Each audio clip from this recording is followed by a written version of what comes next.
구약의 모든 제도와 언약을 뛰어넘어서 영원한 구원을 이루신 예수 그리스도를 찬송합니다. 여러분의 마음속에 오늘 이 시간에 부활의 주여 구원의 주시오 생명의 주신 우리 주님, 나를 사랑하셔서 피 흘려 죽기까지 하신 그리스도를 감사하고 영광을 돌리는 찬송이 여러분들 마음에 가득한 줄로 믿습니다. 아멘. 그는 하늘 성소 자체이십니다. 예수님의 육신 자체가 성전입니다. 그래서 그가 십자가에서 죽임을 당하실 때에 지성소의 휘장이 갈라지고 누구나 그 안에 들어갈 수 있게 되었습니다. 누구나 들여다볼 수 있게 되었고 은혜의 보좌 앞에 담대히 나갈 수 있게 되었습니다. 그 은혜의 보좌 앞에 담대히 나가는 것이 믿음입니다. 하나님께서 오늘 우리에게 이 믿음 가지기를 원하시는 것입니다. 히브리서는 오늘 본문 말씀에 믿음이 무엇인지 그 믿음의 실상에 대해서 아주 자세하게 정확하게 분명하게 말씀하고 있습니다.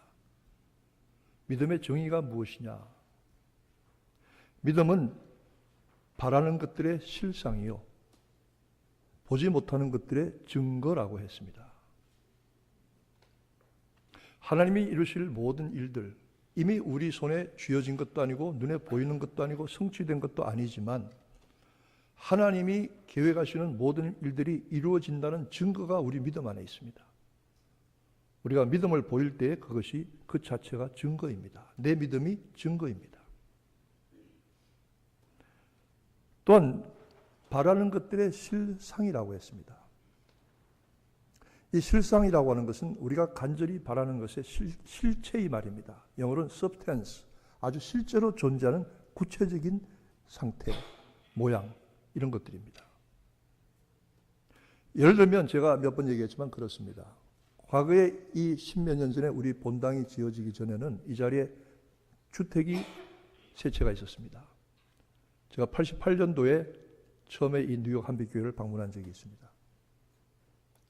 그때에 보니까 이 본당이 없고요. 주택만 여기 몇 채가 있더라고요. 구간이 있고. 원로 목사님이 그때 목회하셨는데 저보고 우리 여기다가 성전을 지을 거 왜다 그러시더라고요. 참 좋은 일이죠. 성전 짓는 거 얼마나 좋은 일입니까? 근데 성전 어떻게 지을 겁니까? 우리의 믿음 안에 다 있습니다. 우리가 이것 위해서 기도하고 헌금하고 성전 지을 겁니다. 이미 성전이 우리 마음속에 있습니다. 그래서 그 성전이 이미 짓겠다고 작정하고 믿음을 가진 때부터 성전은 존재하기 시작하는 겁니다. 어떻게 존재했습니까? 설계사를 통해서 이 성전의 모양을 조감도로 만들었습니다. 이렇게 이런 모양 색깔로 구조로 세워질 것입니다 하고 그림을 그렸는데 그 그림이 바로 제 방에 있습니다. 여러분 예배 끝나고 가실 때 그냥 가지 마시고 전부 제 방에 들려서 관람하고 가시기 바랍니다. 거기 보면은 이 교회 이 모습 그대로 그 그림이 있습니다. 우리가 앞으로 이렇게 지을 겁니다 하는 그 약속이고 실체고 믿음이 그 안에 있는 것입니다. 아직 성전이 지어지지는 않았지만은 이렇게 지어질 것입니다 하는 약속입니다. 그 실체가 믿음 속에 이미 존재했던 것입니다. 눈으로 보이지도 손에 잡히지도 않지만 이미 믿음 가운데 바라는 가운데 분명히 실체로 존재하는 것입니다. 시간의 차이만 있을 뿐이지 우리가 원하던 성전이 그 그림 그대로 이 자리에 세워졌고 우리의 믿음 속에 우리의 생각 속에 우리의 상상 속에 우리의 마음 속에 있던 건물이 그 모양 그 그림 그대로 이 자리에 세워진 겁니다. 그래서 여러분이 여기 와서 예배를 드리는 겁니다. 이 건물이 존재하기 전에 이미 믿음으로 존재했던 것입니다. 무엇이든지 여러분이 믿음을 가지시면 그 믿음을 가지시는 순간에 그 믿음의 목표와 믿음의 결과가 존재하게 됩니다. 그것은 우리 속의 증거로 바라는 것들의 실상이요 보지 못하는 것들의 증거라고 히브리서는 분명하게 말씀하고 있습니다. 그런데 이 믿음은 예수 그리스도를 통하여 우리에게 주시는 은혜와 은사입니다. 제가 누차 얘기했지만 믿음은 내가 믿는 것이 아닙니다. 내가 믿는 것이 아닙니다. 여러분 믿음을 가지셨습니까? 큰일 났네. 진짜 큰일 났네. 아니 수십 년 교회를 다녔어도 믿음을 가졌습니까? 두 분만 아멘 하세요. 다시 묻습니다. 여러분 믿음이 있습니까? 믿음이 무엇입니까? 믿음은 하나님께서 내게 주시는 선물입니다. 이것이 내게 있어야 믿게 되는 것입니다. 그러므로 믿음은 내가 믿겠다는 의지나 내 노력이나 선한 교회 봉사나 이런 것들이 아니라 하나님께서 내게 주셔서 그 은혜의 선물을 받으면 저절로 믿어지게 됩니다. 이게 믿음입니다. 그래서 믿는 것이 정상이 아니라 못 믿는 것이 정상이라고 했습니다. 제가 가끔 아주 전도하기 어려운 분들을 만나는데요. 정말 못 믿게 생기신 분들이 있어요. 뭐 그러다가도 믿긴 하지만. 그래서 안 믿어진대요. 목사님 나도 믿고 싶은데 안 믿어지는 거예요. 어떻게 하나님이 말씀으로 이 천지를 지으셨느냐는 거예요. 어떻게 예수 그리스도 하나님의 아들이 사람의 몸을 입고 이 땅에 처녀의 몸에서 오시냐는 거예요. 어떻게 그가 죽으시고 사흘 만에 썩은 가운데서 부활하시느냐는 거예요. 어떻게 그가 하늘에 오르시고 다시 재림하시느냐 이거예요. 믿을 수가 없다. 믿을 수가 없다. 이거 안 믿는 게 정상입니다. 못 믿는 게 정상입니다. 저를 한번 따라 하십시다. 못 믿는 게 정상이다. 못 믿는다고 하셔도 그 정상입니다. 사람의 생각으로 믿을 수가 없습니다. 믿음은 내가 믿는 것이 아니라 성령께서 내 안에 들어오셔서 믿음을 선물로 주실 때는 그때는 내가 믿음의 눈이 떠지고 영적인 눈이 떠져서 믿는 것이 아니라 저절로 믿어지는 것이고 믿어지는 것이고 믿어지는 것이고 아멘 할 때까지 믿어지는 줄로 믿습니다. 이게 믿음입니다. 저는 이 믿음을 여러분이 가지시기를 축원하는 것입니다.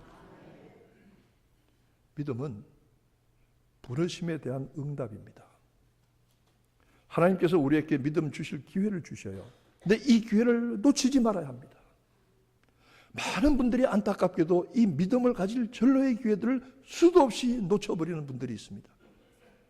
그러나 여러분들은 믿을 기회를 진작에 얻으신 분들입니다. 참 복이 있습니다. 믿음은 하나님의 부르심에 대한 응답이라고 했습니다. 어떤 사람은 이렇게 응답합니다. 사업이 실패하고 인생이 망하고 가정이 다 깨졌습니다. 이제는 죽는 것밖에 남는 일이 없다 하고 혼자 새벽에 밤잠 자지 못하고 뒤척이는데 어디선가 교회 새벽 종소리가 땡땡 울립니다. 갑자기 평소에는 들리지 않던 새벽 종소리가 들려서 저기 가면 무슨 일이 있지 않을까, 저기 가면 무슨 혹시 희망이 있지 않을까 하고 벌떡 자리에서 일어나서 평소는 겉들도 안 보던 그 구질구질한 예수쟁이들이 모인다는 교회에 갔더니 새벽에 성도들이 새벽 찬송을 부르는데 말씀을 듣고 기도하는데 이상하게 마음이 허물어져 내려서 내가 이때까지 내 마음대로 살았구나, 내 인생을 내가 이렇게 살아보려고 애쓰다가 실패했구나, 여기에 무슨 새로운 소망이 있구나 하고 비로소 깨닫고 예수 믿게 되었습니다. 구원받게 되었습니다. 그러면 그분에게는 사업과 인생이 실패했을 때에 들려주던 교회 새벽 종소리가 하나님의 부르심이었고 거기에 벌떡 일어나서 그 자리에 찾아갔던 것이 응답입니다. 그렇게 해서 믿음이 주어지는 겁니다. 여러분 그렇다고 해서 사업이 일부러 망하지는 마시기 바랍니다. 어떤 분은 옛날 얘기입니다만 자기 부인이 교회 가는 걸 싫어해서 핍박을 했습니다. 교회 간다고 두들겨 패고 성경책 찢어버리고 불태우고 목사놈하고 연애하느냐고 아주 험하게 했습니다. 술만 먹고 들어오면 다 때려부시고 부인을 때렸습니다. 교회 가면 죽여버리겠다고 했습니다. 근데 그 부인이 새벽에 눈 떠보니까 교회를 갔어요. 이게 죽으려고 환장을 했구나. 내가 가서 요절을 해야지. 단숨에 교회로 달려갔는데 그 새벽에 새벽 부흥회가 열리고 있었어요. 근데 강사 목사님이 회개하라고 죄를 지적하는데 그 말씀이 전부 자기 말씀이에요. 아니 저 옆에 내가 목사한테 다 일러 바쳤구나. 그렇지 않고서야 나를 어떻게 이렇게 잘하는가. 근데 이상하게 가슴이 찔리기 시작했는데 그래도 이 옆에 내를 끌어내서 개패듯이 패야지 하고 들어갔더니 그 부인이 남편의 신발 한쪽을 움켜잡고 울면서 하나님 이 신발의 주인이 이 자리에 오게 해주옵소서. 그걸 보는 순간에 그 자리에서 무너져 내려서 회개하고 예수 믿게 됐습니다. 부인을 때려잡으려고 갔다가 그것이 하나님의 부르심인 줄 모르고 그 부르심에 응답해서 구원받았습니다. 그렇다고 여러분 하나님들 때리지는 마시기 바랍니다. 어떤 제 친구는 고등학교 때 패싸움을 하다가 골목에서 고등학생들이 야구방망이로 벽돌로 자전거 체인으로 싸웠는데 당할 수 없으니 도망갔습니다. 막 정신없이 살기 위해서 도망가다가 어느 골목에 열린 집으로 쑥 들어갔더니 하필 그것이 교회입니다. 목사님을 만나서 살려달라고, 숨겨달라고. 거기서 예수 믿게 되었습니다. 그렇다고 여러분 패싸움 나가지는 마시기 바랍니다. 어떤 사람은 중환병에 걸려서 사형 선고를 받았을 때에 회개하고 돌아와서 예수 믿고 구원받은 사람이 있습니다. 그렇다고 여러분 암병에 걸리지도 마시기 바랍니다. 그런 인생의 극단적인 경험이 없이도 우리의 마음속에 하나님이 우리를 향하신 선한 부르심이 우리 속에 있어서 그 부르심을 듣고 깨닫고 감사하며 하나님 앞에 나와서 섬기게 되고 구원받은 백성이 된 여러분을 주님의 이름으로 축복합니다.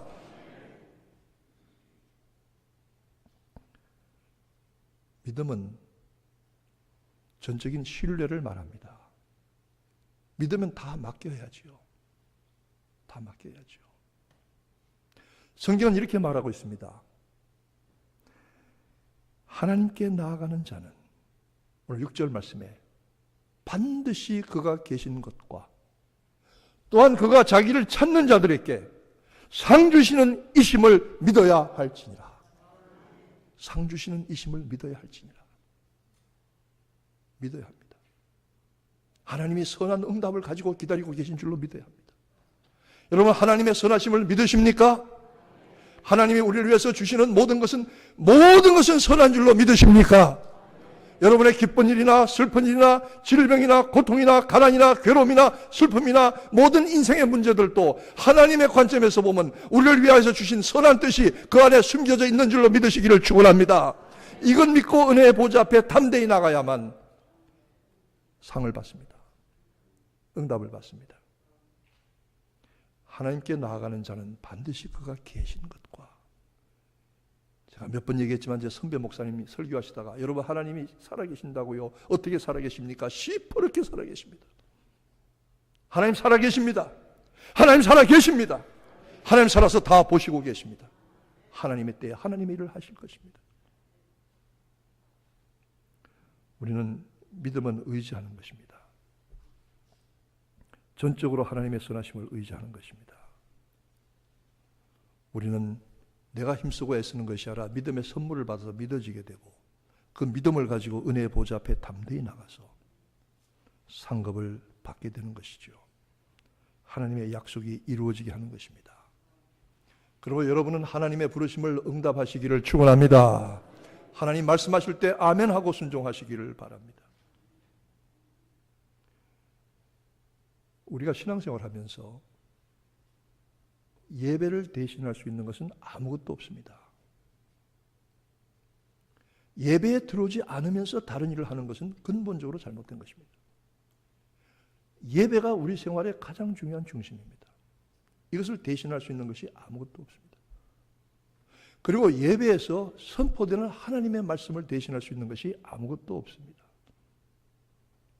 여러분 이 주일에 한 번 예배의 30분의 설교는 여러분이 그냥 그렇게 형식적으로 예배의 한 순서로 지나가실 수는 있지만은 설교하는 설교자 입장에서는 한 주간의 성도들에게 이 땅을 사는 성도들에게 이민생활의 성도들에게 가장 필요한 것이 무엇인지를 정지하고 골라서 기도하면서 여러분에게 최선을 다해 전해주는 최고의 성경 공부 시간인 줄로 믿으시기를 축원합니다. 이 시간을 적당히 놓치고 나가서 다른 걸로 대신할 수 없습니다. 물론 개인적인 성경 공부 소그룹 다 중요합니다만은 예배를 통해서 선포되는 하나님이 여러분에게 이 시간 말씀하시는 이 말씀의 선포를 대신할 수 있는 것은 아무것도 없습니다. 그러므로 이 말씀에 순종함으로 응답하시기를 축원합니다. 이 말씀에 하나님의 부르심에 우리가 반응하여 보여드리는 것이 믿음입니다. 믿음은 이 땅에서의 나의 유익을 위해서만 구하는 것이 믿음이 아닙니다. 물론 우리 이 땅에서 구해야 됩니다. 여러분, 가난하면 가난하지 않게 해달라고 기도해야 됩니다. 제가 한번 젊었을 때에 신학생 시절에 전도사 생활하는데 그 담임 목사님 유명한 부흥사입니다. 그분이 꼭 헌금 기도할 때마다 이렇게 축복 기도하셔요. 하나님, 새빵 사는 사람 전세 살게 하시고, 전세 사는 사람 내 집 살게 하시고, 전화 없는 사람 전화 가지게 하시고, 버스 타고 다니는 사람 자기 차 타고 다니게 하시고. 저는 처음에 웃었어요. 아니 목사님 뭐 할 기도가 없어서 새빵 사는 사람 전세 살게 하시고, 전세 사는 사람 내 집 살게 하시고, 걸어 다니는 사람 버스 타고 다니게 하시고, 버스 타고 다니는 사람 자가용 타고 다니게 하시고. 아니 강단에서 목사님이 그런 축복 기도 하시더라고요. 시집 못 간 처녀들 다 시집 가게 하시고, 노총각들 다 딱지 띄게 하시고. 어제도 놀라운 일이 일어났습니다만 할렐루야. 저는 웃었어요. 아니 목사님 뭐 거룩하게 설교하시지 기복신앙도 아니고 말이야. 복 받으라 복 받으라. 아닙니다. 여러분, 기독교는 건강한 기복신앙이 있어야 합니다. 하나님이 여러분의 삶에, 여러분의 가난과 궁핍에, 여러분의 질병에, 여러분의 가정에, 자녀들의 육신에 하나님께서 은혜와 도우심과 기적을 베풀어 주셔야 합니다. 할렐루야. 우리는 그것만을 위해서 사는 것이 아닙니다. 기복신앙이라는 것은 자기가 가진 복에 대해서 역사의식과 윤리의식이 없을 때 기복신앙이 되는 것이지, 나만 할 때. 하나님께서 광야에 주신 만나는 욕심을 부려서 더 많이 담아둔다든지 그 다음날까지 두면은 다 썩어버렸습니다. 왜 그러냐? 만나를 까꾸로 하면 뭐가 되죠? 그래서 썩어버리는 겁니다. 복을 받되 그 복이 나의 것만을 위하고 내 인생의 유익만을 위한 것은 그건 잘못된 겁니다. 그러나 하나님, 내가 복 받는 과정을 통해서 하나님이 영광 받아 주옵소서. 살아계신 것을 드러내게 하여 주옵소서. 성도의 기도를 들으시는 줄 알게 하여 주시옵소서. 그래서 여러분 기도하시면 기복신앙이라 기복신앙이라도 하나님께서 응답하실 줄로 믿습니다. 제가 지난 주일에요, 돈이 딱 떨어졌어요. 제가 원래 돈이 많지는 않지만 딱 떨어졌어요. 근데 빚쟁이는 어김없이 찾아왔어요. 그 빚쟁이가 누구냐면 저희 딸년이에요. 주일마다 교회 와서 한 주일 동안 점심값 받아가 생활비 받아가는 거예요. 그저 줄 돈도 없어요. 야, 큰일 났구나. 이 아이가 당장 한 주간 동안 점심이라도 사 먹어야 되는데, 학교에서. 그날 아침에 집에서 나오면서 제가 하나님 앞에, 하나님, 제가 돈이 필요한데요. 얼마가 필요합니다. 하나님, 제가요, 이거 제 방식이 아니라 페니 제이 크로스비의 방식입니다. 지난주에 여러분 주목 칼럼 쓴 거 보셨죠? 장님 여자가, 가난한 장님 여자가 그날 하루에 돈이 딱 5불이 필요했어요. 근데 그 5불이 지금으로는 100불이 넘어요. 150불, 200불도 돼, 가치가. 하나님, 이거 필요한데요. 그러니까 페니 제이 크로스비가 필요한 돈이 딱 제가 필요한 돈이더라고요.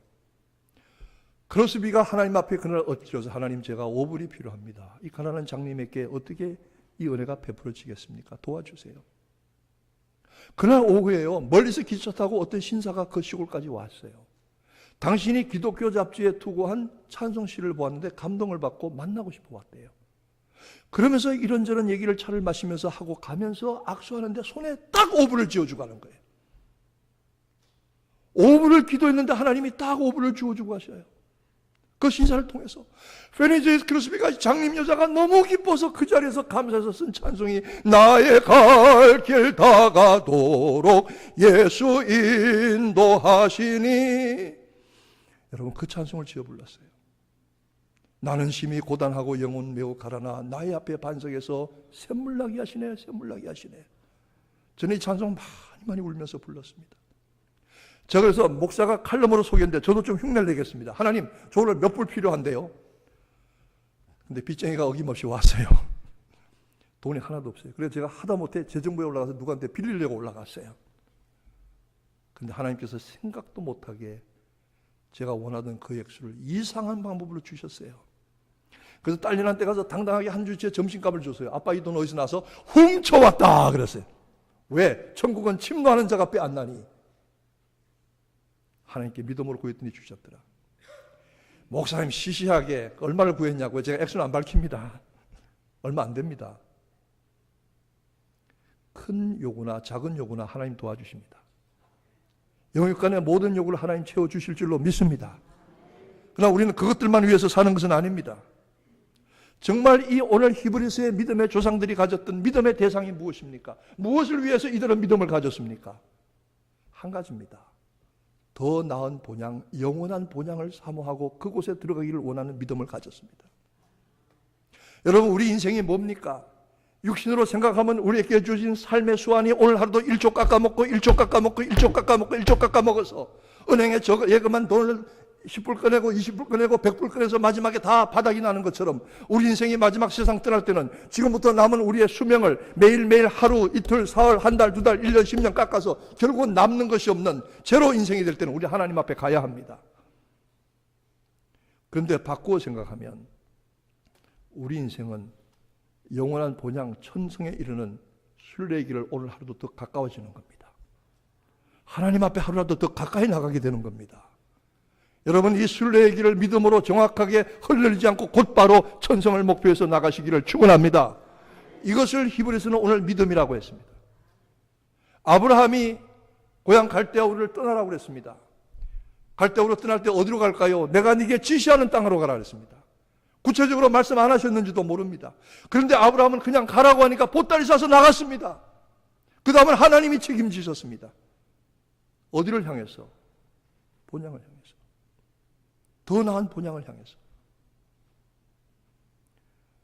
아브라함이 광야에 나와서 가나안에 들어갔더니 자기 땅은 손바닥만큼도 없어요. 다 헷 족속, 히위 족속, 여부스 족속, 기르가스 족속, 아모리 족속이 다 차지하고 있어요. 자기가 발 디딜 곳이 없어요. 장막을 짓고 삽니다. 장막이라는 게 뭡니까? 천막 치고 사는 겁니다. 제가 예루살렘 갔더니 베두인들이 광야에서 양치는 사람들이 사는 그 집을 보니까 한심해요. 그런 허물어지는 판잣집과 천막에 들어가 살아요. 그렇지만 우리가 이 땅에 살지만, 이 천막에 살지만 우리에게는 하늘의 영원한 처소가 있습니다. 하늘의 맨션이 있습니다. 아브라함이 소망을 가졌습니다. 사라도 이 소망을 가졌고요. 그 후손들이 소망을 가졌고 모세도 소망을 가졌습니다. 우리에게도 이 소망을 가지기를 원하시는 것입니다. 여러분, 남의 땅에 빌붙어 살면서도 영원한 기업을 소망했습니다. 낡은 장막에 살면서도 하늘의 처소를 바라보았습니다. 이 땅에서 나그네 길을 가면서도 그 나라를 목표하고 길을 바꾸지 아니하였습니다. 우리가 가는 길이 무엇입니까? 하늘의 더 나은 영원한 본향을 향해서 오늘 하루도 한 걸음 한 걸음 더 가까이 나가는 것입니다. 이 목표에 도달하는 것이 믿음이고, 이 천성을 마음속에 우리가 품고서 바라는 것들의 실상이요 보지 못하는 것들의 증거로 세우는 것이 믿음입니다. 이 땅에서 여러분 열심히 사시기를 축원합니다. 복되게 사시기를 축원합니다. 건강하게 사시기를 축원합니다. 그러나 이 땅에 발을 디딘 동시에도 하늘을 바라보시기 바랍니다. 현재를 사시는 동시에도 미래를 보시기 바랍니다.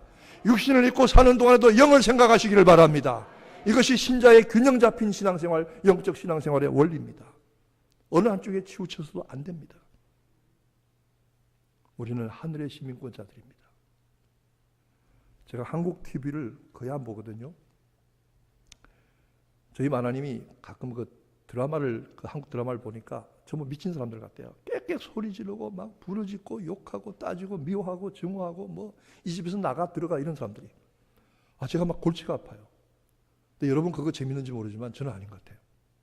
제가 한국 프로그램 중에 유일하게 보는 게 있습니다. 유튜브를 통해서 보는데 프로그램 이름이 뭐냐면 이만갑입니다.